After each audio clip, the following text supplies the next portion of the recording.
the one guy goes, "But isn't it a Ponzi scheme?"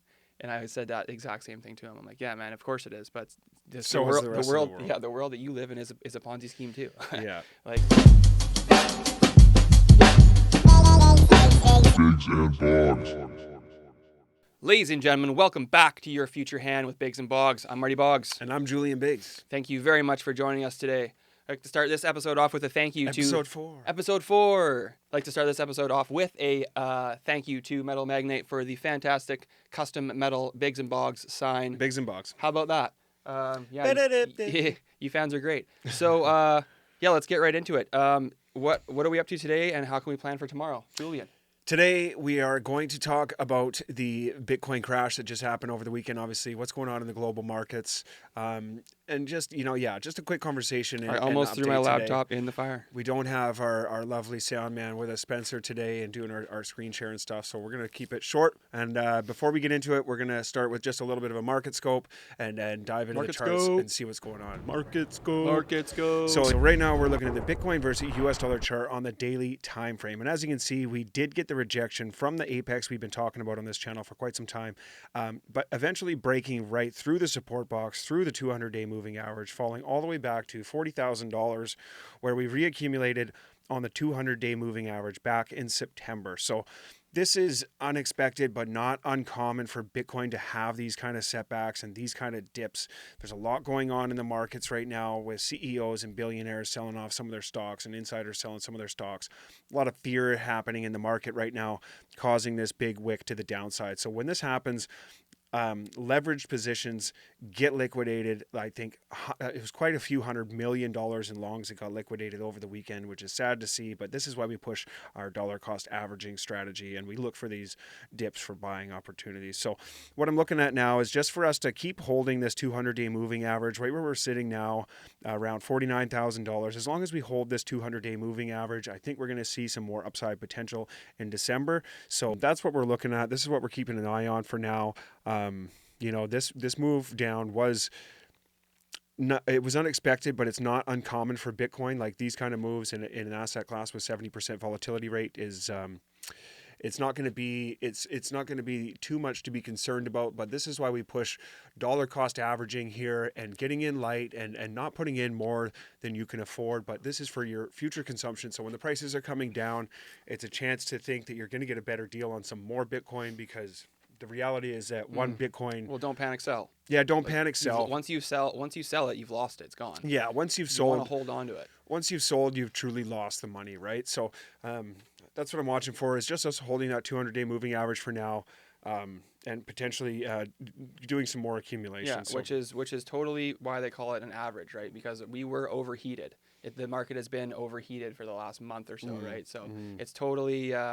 Well, it's been overheated for years, but you could argue that, but we're okay. We're doing okay. As far as assets go and values, it's still looking very, very good. If not, so that's just a good buying opportunity for you, right? And so a lot of different things come into play. We got the introduction of new variants of things coming into play, and we saw a crash when the pandemic first started. There was a crash on Bitcoin, came down quite a lot. It was pretty similar, actually. Yeah, it was similar to this. So we have the new variants of things getting introduced. We have insiders and CEOs and billionaires that they pulled an cumulative amount of, I think it was like $69 billion out of their assets, which is quite a lot. So one thing you can pretty much guarantee is that the markets will fluctuate with the news. So, and that obviously caused some cascade effect into Bitcoin and some fear. Another part of that big wick. So we need to understand, the wick and not the candle. Yeah, but that wick, there's, a lot of leverage was liquidated in that wick. So people using high leverage trading on exchanges would have been liquidated in there. I think even when we hit $52,000, it had liquidated about $230 million in longs. And then another wick down to $40,000. So I imagine a lot of that leverage is now shaken out. The fear is extremely high in the market. So does this mean the end of the year for Bitcoin? Who knows? If we do move into a period of deflation, where they're trying to push for the U.S. dollar to save everything. It's the only way for the U.S. dollar to keep its strength or remain world reserve currency at this point, right?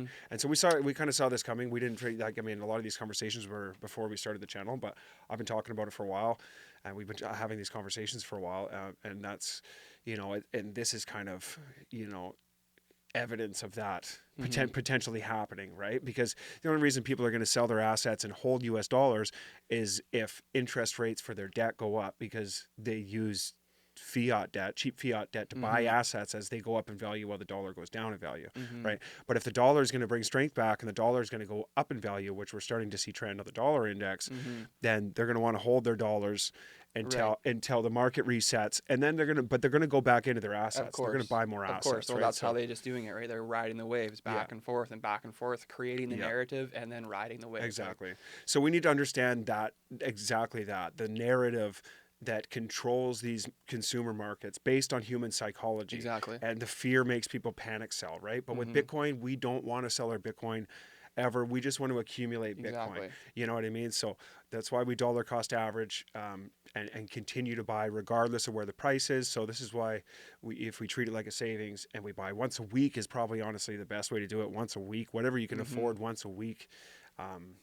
Is probably the safest bet. So never good to see these times when Bitcoin's pulling back much more than we expected. But like I said, it's not uncommon for Bitcoin to drop this much. It's really not. It has this asset class has a volatility rate of about 70%. So it pumps up just the same. So exactly. So we had a 60% pump in October, from September to the end of October, right, or whatever it was. It's obviously come down a bit, but when we think about the psychological aspect of this market and how it's driven by either fear or greed, when these times of high fear are coming, this potentially means that we do still have more upwards motion coming, and that this was really just to shake out all that leverage that was lingering, because it's just like Vegas. You know what I mean? The house always wins.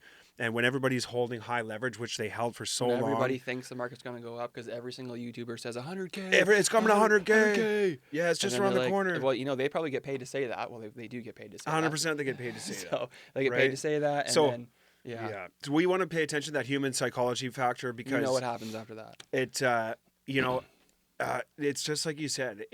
And I don't even want to say the word Ponzi scheme, but essentially that's kind of how it can. That's a good word for it, because it can be viewed that way. But this is why we want to push people just holding their Bitcoin and never selling their Bitcoin. But if you're going to call Bitcoin, like anything like that, a Ponzi scheme, well, then it's all a Ponzi scheme. It's all to get value, right? It's the all world to is gain, a Ponzi scheme. Exactly, the whole world is a Ponzi scheme, all to gain value. Yeah. Bitcoin is just one that everybody can.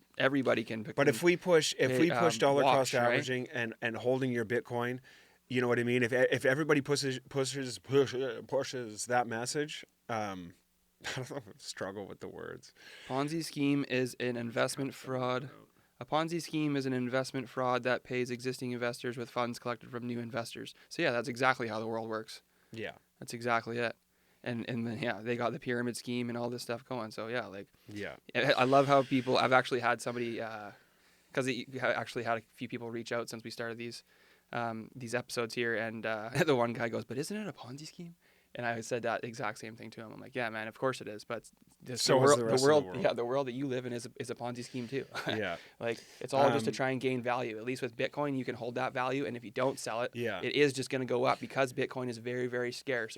And we want to push that to everybody, is that it is scarce. You want to hold it. You want to be holding it when the money comes in, right? So, and if everybody just pushes holding Bitcoin and not selling their Bitcoin, then we all get to a place where we can probably, I guarantee we'll be able to use our Bitcoin as collateral. You'll be able to take fiat loans. You already can on exchanges. There you go. So you can take fiat loans against your Bitcoin and use the money that you need to use and still continue to hold your 100%. Bitcoin, right? So we should be pushing that for everybody, dollar cost average, and hold and stake your Bitcoin, and never sell your Bitcoin, even when it's going down. Yeah. It's no fun to see.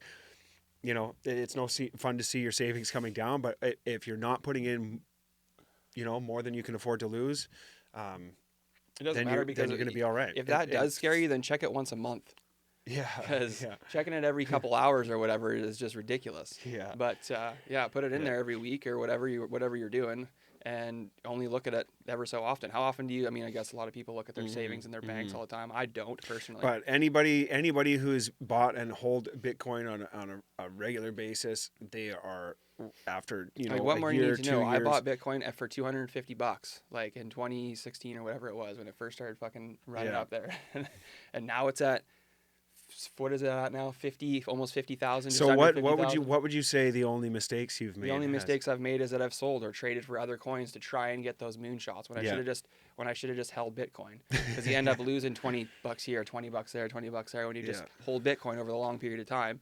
Worry about the rest of your life and just use it as a savings account, and not trying to fucking leverage trade all the time. Yeah, and not just hold, continue to buy. So I recommend once a week. I think once a week, because you're going to go with the market. So you're buying regardless of where the market price is. You're going to buy the same amount every week, and so you'll just ride that ebb and flow, and within a year.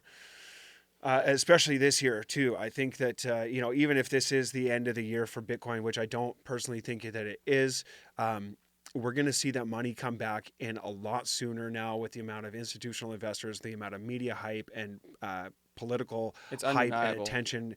It's here now. It's undeniable. They're basically just trying to keep it held down as much as they possibly can, trying to fill their bags first. Yeah, this is your time. 100%. This is your advantage, and then, the next couple of years will be probably about I'd say 10 years from now it's going to be much too late. You're gonna if you're not already involved with 10 years from now, you're gonna be sorry. No. Yeah. So. Yeah. Anyways, if you guys have any worries, any questions about it, let us know in the comments, and we'll see if we can help you out. But I think that's about it for this little quick one here, eh?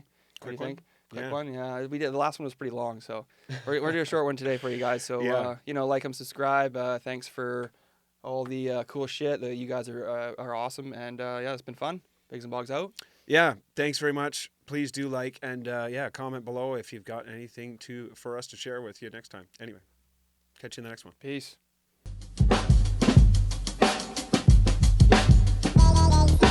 Biggs and Bogs.